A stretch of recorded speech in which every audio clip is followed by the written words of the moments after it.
Bienvenue à tous.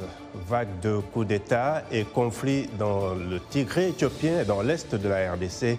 L'année 2022 s'annonce comme une année de défi pour l'Union africaine, alors que pour beaucoup, l'intégration à l'échelle continentale est encore un projet lointain.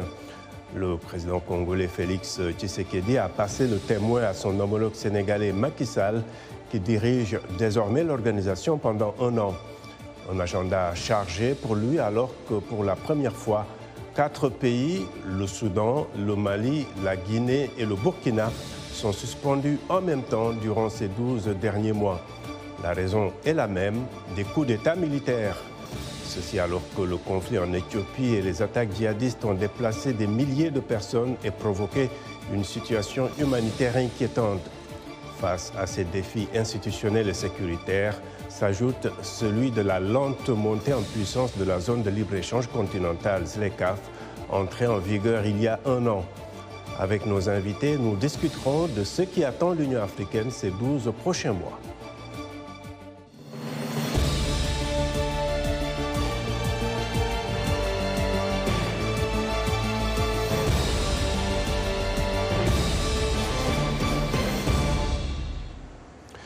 Lors du dernier sommet de l'Union africaine le week-end dernier à Addis Abeba, plusieurs dossiers étaient au centre des échanges.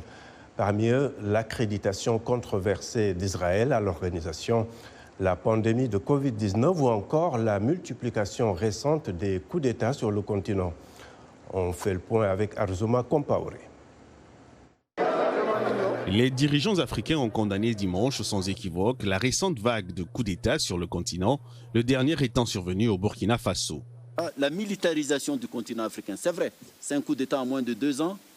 Ça donne l'impression que l'Afrique recule et revient aux années 70 où les coups d'État militaires étaient légion. C'est absolument inadmissible. Depuis juillet, le Mali, la Guinée, le Soudan et plus récemment le Burkina Faso ont été suspendus après des putschs. Le président sénégalais Macky Sall, qui assurera la présidence tournante de l'organisation pour l'année à venir, a fait de ce sujet une des urgences de son mandat. Il appartient, à mon sens, à l'Union africaine aujourd'hui de travailler sur des textes encore plus rigoureux, encore plus durs sur les interruptions anticonstitutionnelles de pouvoir et que les auteurs de ces actes puissent être immédiatement non seulement sanctionnés, mais que les pays qu'ils dirigent puissent être immédiatement sanctionnés à tous les plans.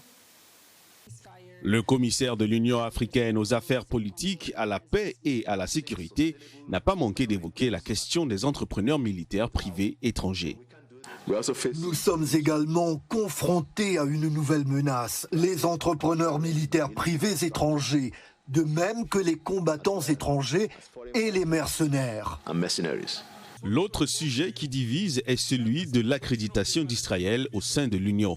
Plusieurs États membres, dont l'Afrique du Sud et l'Algérie, s'en sont indignés, estimant que ce choix allait à l'encontre des déclarations de l'organisation soutenant les territoires palestiniens. Les deux pays ont fait inscrire ce sujet à l'ordre du jour, mais le débat prévu dimanche a été mis en suspens. Dans un discours à huis clos, Moussa Faki Mahama a, malgré tout, justifié sa décision, rappelant que 44 des 55 États membres ont reconnu l'État d'Israël. Le premier ministre palestinien Mohamed Shtayyeh avait, quant à lui, demandé le retrait de cette accréditation, estimant qu'Israël ne doit pas être récompensé pour son régime d'apartheid, reprenant la formule d'un récent rapport de l'ONG Amnesty International. Le nouveau président de l'Union africaine, Macky Sall, a annoncé la création d'un comité pour étudier le sujet sensible de l'accréditation d'Israël avec statut d'observateur qui divise l'organisation. Ce comité sera composé des dirigeants de l'Afrique du Sud, de l'Algérie, du Rwanda, de la République démocratique du Congo, ainsi que du Cameroun et du Nigeria. Ça, ce sont les mobiles que j'ai expliqué amplement. Pour le reste, le président vous a dit la démarche qu'il y a et naturellement, je me plierai aux décisions qui seront prises par les chefs d'État. L'UA, dont le siège se trouve dans la capitale éthiopienne, est critiquée pour sa position dans le conflit au nord de l'Éthiopie, ravagé depuis 15 mois par une guerre entre forces pro-gouvernementales et rebelles de la région du Tigré. L'Union africaine n'a cessé d'appeler à un cessez-le-feu complet, inclusif, global, immédiat et inconditionnel. Vous pouvez me citer à ce sujet. C'est une priorité absolue depuis le premier jour. Et cela reste une priorité absolue pour la résolution pacifique, la résolution à l'amiable du conflit dans le nord de l'Éthiopie. Le pays continuait jusque-là à siéger au Conseil de paix et de sécurité de l'organisation, mais n'a toutefois pas été reconduit pour un nouveau mandat, ont indiqué des diplomates. Merci beaucoup Arzouma. Et pour le débat à présent avec nos invités, ici à Washington, nous avons Karine Kaneza Namtoulia, elle est directrice du plaidoyer à la division Afrique de Human Rights Watch. Dans l'État américain de Pennsylvanie, Nyaka Lagoke, analyste politique, enseignant d'histoire et études panafricaines à Lincoln University, et à Dakar, Ibrahim Khan, directeur du plaidoyer d'Osiwa, l'Open Society for West Africa, auprès de l'Union africaine. Merci à tous. Alors Karine, pour vous, la question des violations des droits humains dans les conflits qui minent le continent doit être au top de l'agenda pour cette année ou n'importe quelle année de toute façon. Mais le sommet du week-end dernier n'a pas pu se prononcer clairement sur la situation au Tigré. Cette question des droits humains est-elle une question qui fâche et qu'on a voulu éviter lors du sommet ou bien? Ce qui est sûr, c'est que c'est probablement une question qui fait honte, qui devrait faire honte. Vous l'avez bien dit dans le résumé que vous avez présenté, c'est quand même la question du conflit en Éthiopie entre l'armée fédérale et ses alliés et le TPLF. C'est quand même un conflit qui dure depuis 2020, qui a fait un nombre, qui a fait des morts, c'est un pays où il y a un blocus humanitaire effectif. Nous avons le viol comme arme de guerre. Donc c'est quand même un conflit sur lequel nous retrouvons un petit peu les symptômes de tout ce qui est violation des droits de l'homme. Est-ce que la question des droits de l'homme devrait être une priorité? Les violations des droits de l'homme touchent de plus en plus au nexus entre la sécurité et la démocratisation et l'agenda démocratique. Donc, non seulement elle devrait faire partie des priorités de l'Union africaine en tant que priorité démocratique, mais aussi en tant qu'outil et stratégie pour justement répondre aux questions de sécurité assez sérieuses auxquelles l'Union fait face. D'accord. Alors, Nyaka, que ce soit la crise sur le barrage éthiopien du Nil ou certaines tensions internes, on n'a pas eu droit à des déclarations fortes, mais cela n'a pas été le cas pour les coups d'État, par exemple. Comment est-ce que vous l'interprétez? Oui, c'est une situation assez complexe, ce que vit l'Afrique et ce que vit l'Union africaine. Pour parler du cas du Mali, parce que c'est de cela qu'il s'agit, je pense qu'on a vu la mobilisation de la CEDEAO et puis d'une certaine façon de l'Union africaine et surtout de la France contre ce qui se passait au Mali. Et je voudrais préciser qu'au Mali, c'est une révolution populaire qui a amené les militaires au pouvoir. Il ne faudrait pas oublier cela parce que pendant des mois, les Maliens se sont mobilisés face au leadership d'Ibrahim Baba Keïta qui a échoué comme un leader. Plusieurs espaces du territoire malien étaient occupés. Il y avait une gangrène qui était la corruption. Et donc, le Mali est un pays qui était en faillite. Bon, maintenant, si l'Union africaine pouvait se mobiliser autant pour ce qui s'est passé au Tchad et pour ce qui se passe en Éthiopie, on pouvait le comprendre. Mais ici, nous sommes en droit de dire qu'il s'agit naturellement d'une position française exprimée aussi par des chefs d'État africains qui ont peur pour eux-mêmes parce qu'il y a eu aussi le problème des conditions qui ont été changées en Côte d'Ivoire, en Guinée et puis même au Mali. C'est ce que Ibrahima voulait faire. Voilà un peu ce que je vais dire. par rapport à ce sujet. Il ne faut pas dénoncer les symptômes, il faut essayer de prévenir. Et là, on n'a pas vu l'Union africaine faire son travail comme il se doit, ni la CEDEAO, ni la France. Ibrahima Kane, justement, déclaration forte et consensus sur les coups d'État, mais le statut d'observateur d'Israël, certains conflits comme le Tigré ou les violations des droits humains, c'est presque le statu quo. Hein. L'Union africaine ne donne-t-elle pas un peu des arguments à ses détracteurs?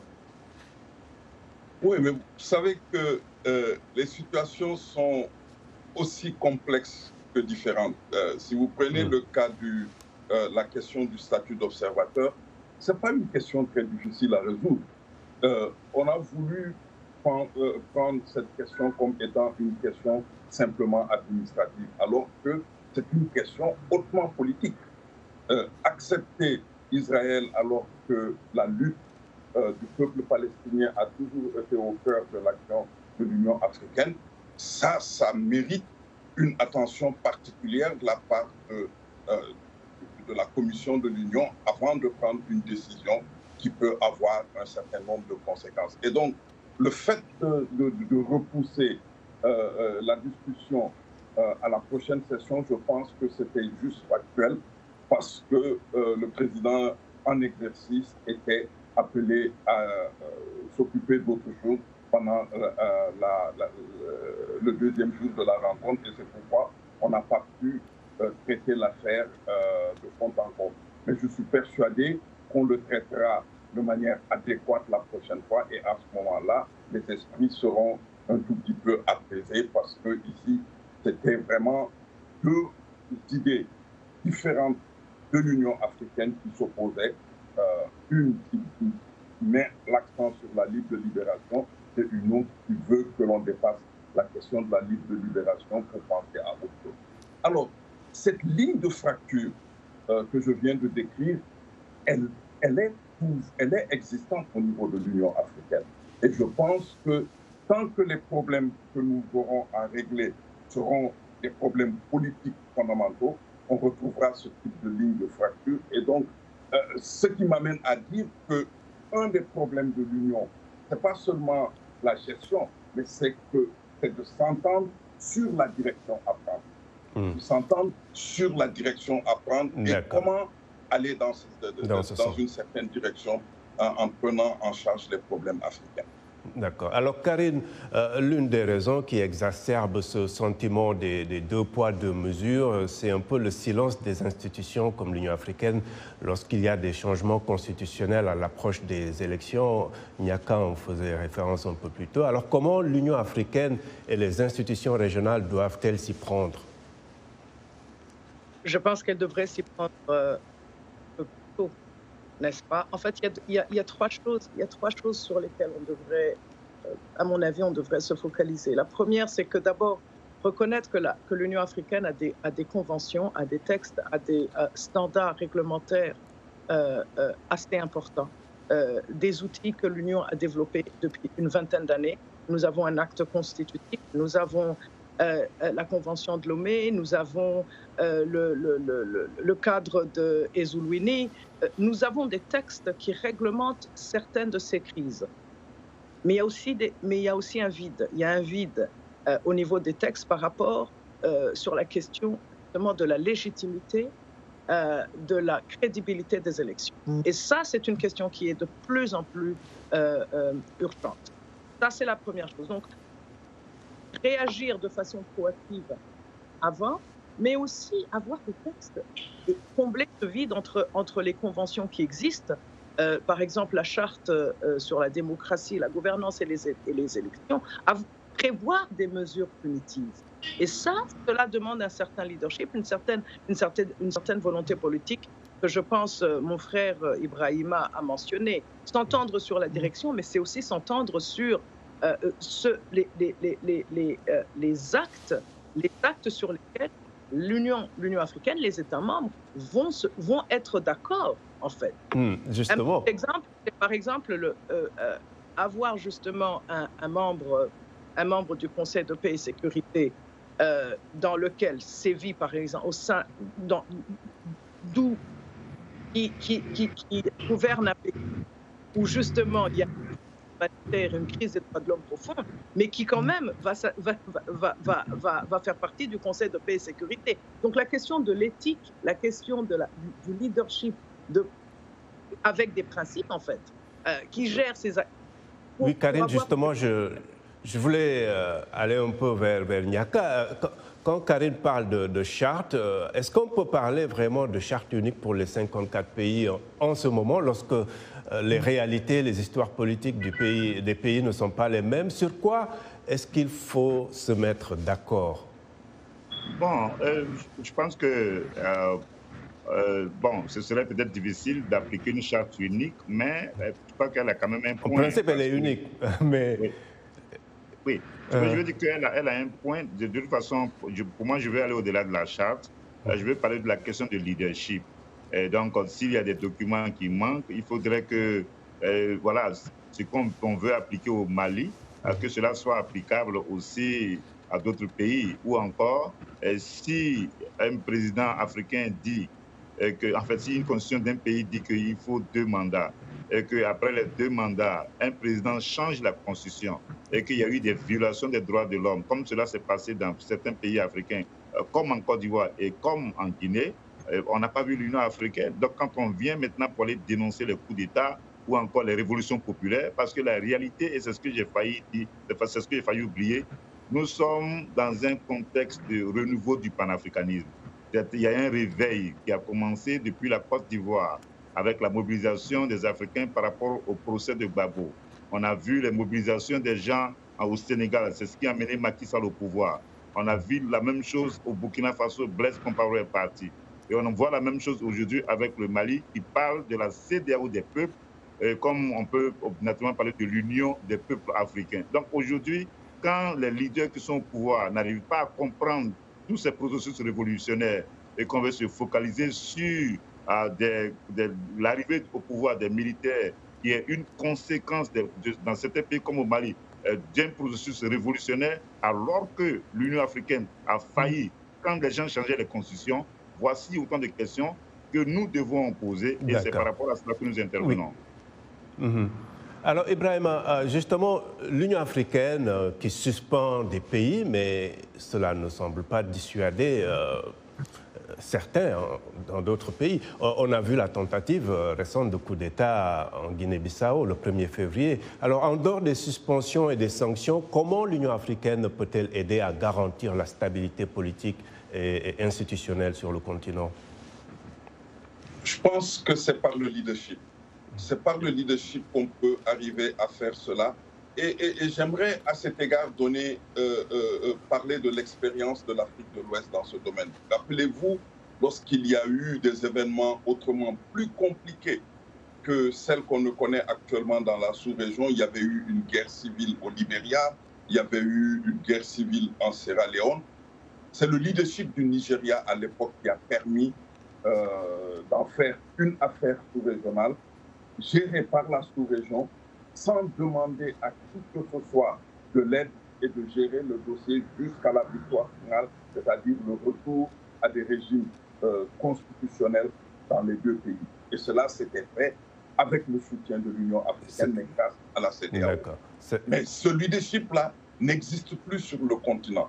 Il manque, et ça se voit pratiquement dans la gestion de la crise actuelle au niveau du Sahel. D'accord, on va aller rapidement au break, mais avant cela, voici quelques commentaires de nos téléspectateurs sur la page Facebook de VOA Afrique. Christian Djerabé à N'Djamena nous dit « L'Union africaine a perdu sa crédibilité.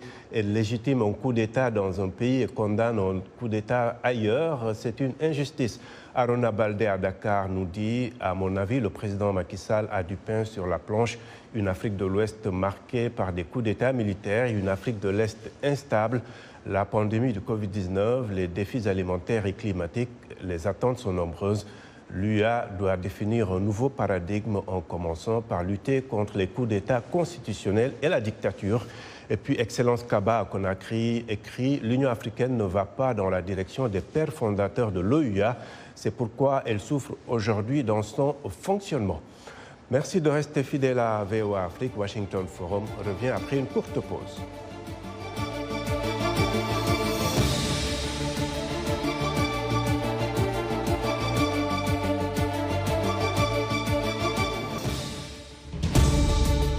Washington Forum, le rendez-vous hebdomadaire de VOA Afrique à ne pas manquer.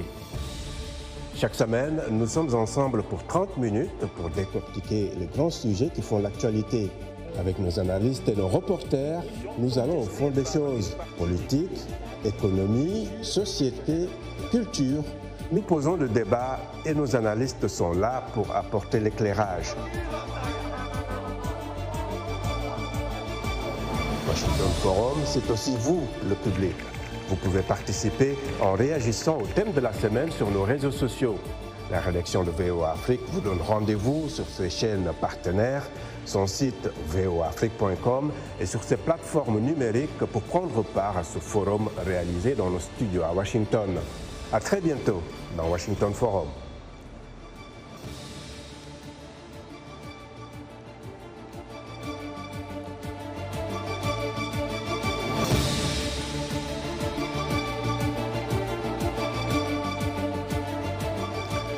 Heureux de vous retrouver pour la seconde partie de Washington Forum et je rappelle nos invités ici à Washington, Karine Kaneza-Nantulia, directrice du plaidoyer à la division Afrique de Human Rights Watch, en Pennsylvanie, Nyaka Lagoke, analyste politique et enseignant d'histoire et d'études panafricaines à Lincoln University. Et puis à Dakar, Ibrahim Khan, directeur du plaidoyer d'Osiwa auprès de l'Union africaine. Alors Karine, l'objectif premier de l'Union africaine, c'est l'intégration. Cette intégration doit-elle d'abord passer par l'intégration économique avec la mise en place de la ZLECAf? Je pense qu'une priorité serait d'abord d'avoir une intégration humaine. Nous parlons de libre circulation des biens et des personnes. C'est d'abord des personnes. Et nous sommes quand même dans une situation, dans un contexte dans lequel nous avons par exemple des réfugiés burundais qui se font rapatrier par force par des gouvernements régionaux. Nous avons des réfugiés congolais qui se font refouler justement par d'autres gouvernements. Donc, a priori, il faudrait d'abord régler cette question, justement, harmoniser nos lois nationales et régionales au niveau, par exemple, des demandeurs d'asile, au niveau de la citoyenneté, au niveau de la circulation, de la sécurité des réfugiés. Et cela pourra renforcer, justement, tout ce qui est avancement, progrès économique. D'accord. Alors, Nyaka, l'intégration économique est-elle possible sans une stabilité politique sur le continent? Non, bien sûr que non. S'il n'y a pas de stabilité, on ne peut pas avoir d'intégration économique, il ne peut pas avoir de développement. Moi, ce que je pense que nos leaders devaient faire, il faut reconnaître qu'il y a une certaine forme de résurrection du panafricanisme. L'Afrique doit défendre sa souveraineté, sa dignité. C'est le temps de revisiter Kwame Nkrumah, Modibo Keïta dans le cas du Mali, bien de leaders comme les Patrice Lumumba. Quand l'Union africaine aura compris qu'il faut défendre l'idéal du panafricanisme, la question de la souveraineté politique et économique de l'Afrique, c'est ainsi que le 1-4 peut être mis sur pied pour penser à une certaine forme de stabilité qui pourrait être un espace pour un développement intégré du continent africain. Ibrahim, la ZLECAf tarde à prendre son envol et cela pourrait prendre des années malgré son entrée en vigueur il y a un an. Comment est-ce qu'on peut éviter que les urgences politiques ne plombent cet outil d'intégration? Mais en prenant le temps de bien préparer la mise en œuvre de ce texte fondamental parce qu'il crée un marché continental et c'est ce marché continental qui peut nous aider à vraiment faire des avancées dans le domaine économique et social sur notre continent. Vous savez, le texte initial a été adopté et est entré en vigueur, mais il y a énormément d'autres textes annexes qui sont plus importants que le texte originel et qui doivent être négociés et qui doivent être adoptés. Par exemple, on va adopter un système de e-commerce. Alors que le e-commerce permet de produire des données et on est sur un continent où nos données ne sont pas encore protégées, où les données à l'intérieur des États sont laissé à la gestion des compagnies étrangères. Donc, vous voyez qu'il nous faut gérer, et c'est ce à quoi s'emploie actuellement l'Union africaine, mettre en place les autres traités qui vont compléter le texte et permettre aussi, lors des négociations avec les entités extérieures, comme vous savez que la semaine prochaine, l'UA et l'UE vont se rencontrer pour une réunion, leur réunion biennale. Et cette réunion-là doit aussi jeter les ponts des accords commerciaux que l'Union africaine doit adopter. Ces accords commerciaux, les CAF, est-ce qu'elles ne doivent pas être précédées par cette Union africaine des peuples? Karine parlait un peu des obstacles à la libre circulation des personnes aussi dans certaines régions. Mais vous savez, l'Union africaine s'est dotée d'un agenda qu'on appelle l'agenda 2063, qui a à l'intérieur un programme décennal qui inclut l'adoption de la ZLECAf, l'adoption d'un traité sur la libre circulation, l'adoption d'un passeport panafricain et autres. Et on est justement à la mise en œuvre de tous ces textes ont été adoptés, on est en train de les mettre en œuvre. Tout à l'heure, quelqu'un a évoqué une question qui me paraît fondamentale, qui doit accompagner tout ça, c'est révisiter le concept, l'idée de panafricanisme. Le panafricanisme du bois, le panafricanisme des Nkrumah, le panafricanisme de Cheikh Anta Diop n'est pas le panafricanisme du XXIe siècle. D'abord, la majorité de la population africaine, 70% de la population africaine a moins de 35 ans, il faut lui donner les moyens, il faut lui faire repenser le panafricanisme qu'il pourra utiliser pour vraiment aller dans la direction de l'intégration. Ce n'est pas les mêmes problèmes que ces jeunes-là rencontrent. Justement, qui étaient à l'origine de la création du panafricanisme en 1963 avec la création de l'Organisation de l'Unité africaine. Nyaka, on a vu Paul Kagame brandir le fameux passeport africain et depuis lors, ça ne semble plus bouger, justement. Oui, Karine en a parlé. Voilà, c'est vrai, il y a des difficultés, mais moi, je pense que ça va venir. Déjà au niveau de la CEDEAO, nous avons déjà ce passeport. Et voilà, 16 pays africains. Voilà, quand moi je quitte les États-Unis, comme j'ai toujours mon passeport ivoirien, quand je voyage, je n'ai pas besoin d'un visa pour aller dans un pays africain. C'est déjà une avancée. Je pense que tôt ou tard, on va y arriver. Mais comme Ibrahim l'a dit, comme je l'avais dit un peu plus tôt, la marche de l'Afrique, c'est son unité, la marche vers son unité. Et il est temps de repenser le panafricanisme. Il est temps de comprendre que tous ces mouvements entrent dans le cadre de l'aspiration des peuples africains à marcher vers leur unité. C'est autour de cela qu'on peut réfléchir à tous les autres problèmes. Si on ne le fait pas, c'est qu'on se sera trompé. D'accord. Merci beaucoup pour l'opportunité. Voilà, merci. C'est la fin de ce Washington Forum. Merci à nos invités et à vous qui nous avez suivis à travers nos télépartenaires sur le continent, sur notre site voaafrique.com et sur notre page Facebook. Un grand merci également à toute l'équipe technique. À très bientôt. Au revoir.